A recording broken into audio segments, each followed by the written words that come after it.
আমার মুখের মিতাকে আপনি 3টা মাস সময় দেন।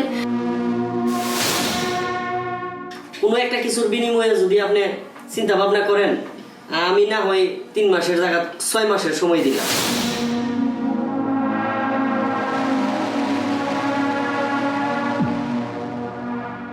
এখানে বসে রইছো, আমি একটু তোমার পার্টনারের বাসায় যাইতেছি, দেখি বুঝাই শোনায় যদি মাস 3 সময় নেওয়া যায়, কারণ এতগুলো টাকা তো এক লগে দেওয়া সম্ভব না। তুমি গেলে কি হইব? এই আমারই সময় দিছে না, আর এই যে পাশান কি বলবো, এই খুব খারাপ লোক। তুমি গেলে কোনো লাভ হইতো না, তোমার সময় দিত না।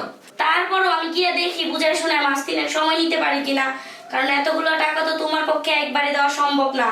3 মাস যদিও সময় নিতে পারি, তাও তো আস্তে আস্তে সব করে টাকা দিতে পারবো। মনে হয় না কোনো লাভ হইব।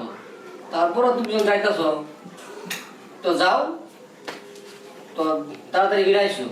আচ্ছা ঠিক আছে, তাহলে তুমি থাকো, আমি গেলাম।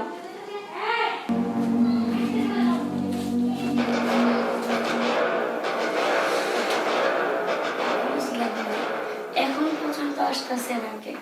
সালামু আলাইকুম। ওয়ালাইকুম আসসালাম। ভাইয়া আপনার কাছে আসছিলাম, অনেকক্ষণ ধরে বসে আছি। আমি একটু বাইরে বিজি আছিলাম আর কি।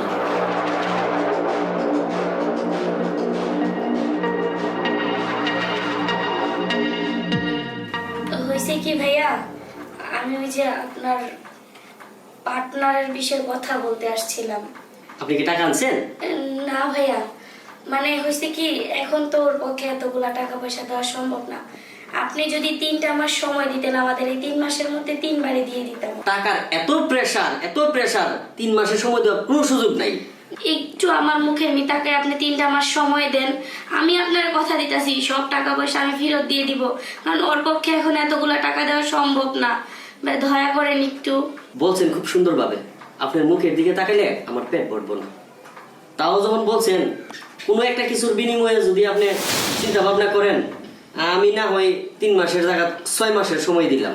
মানে ভাইয়া বুঝলাম না। ভাবি দেখেন, আপনার হাজবেন্ডের বাড়িটাও কিন্তু অলরেডি বন্ধুকে আছে।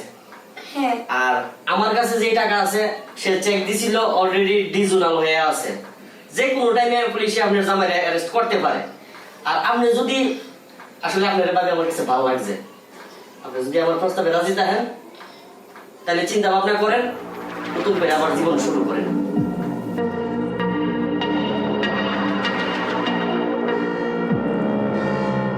চলে যাচ্ছেন ভাবি? দেখেন ভাবি, যদি প্রয়োজন মনে করেন তাহলে আমার কাছে আসবেন, আমার দরজা আপনার জন্য সবসময় খোলা।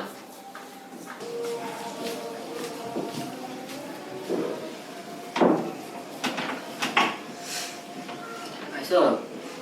হ্যাঁ আসছি। কোনো লাভ হয়েছে? আগে বলছিলাম যাই যে পাশান শুনতো না।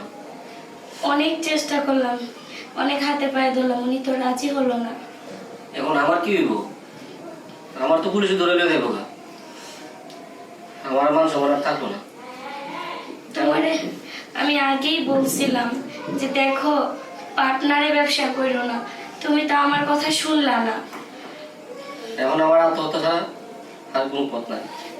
দেখো, এই সমস্ত কথা বললো না, কোনো না কোনো একটা ব্যবস্থা আমরা করে ঠিক দিয়ে দিব না টাকা। তুমি ওই সমস্ত কথা বললো না। পুলিশে ধরে নিয়ে গেলে পরে বুঝবা। না না, এটা কি করে সম্ভব?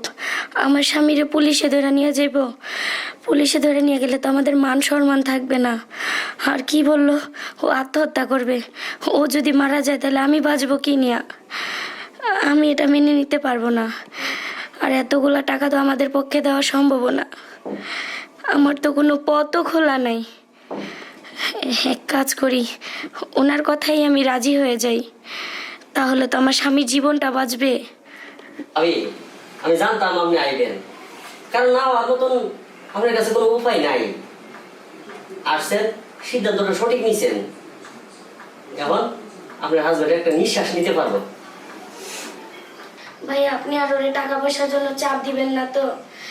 দেখেন ভাইয়া, কোনো মেয়েই চায় না তার সংসারটা নষ্ট হয়ে যাক বা তার স্বামী জেলে থাকুক। আমি আমার স্বামীরে বাঁচানোর জন্য একমাত্র আপনার কথায় রাজি হয়েছি, নাহলে আমি কখনোই আসতাম না।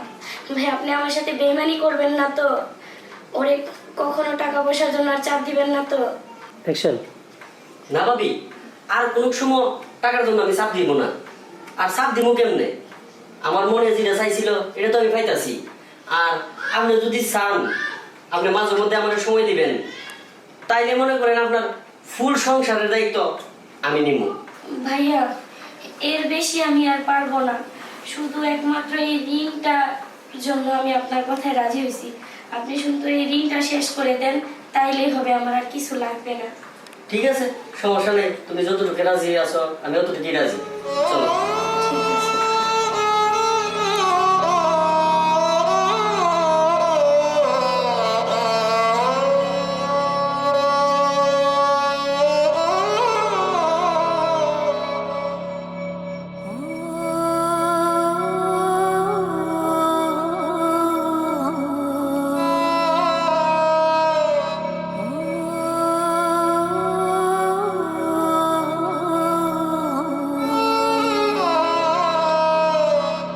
Allah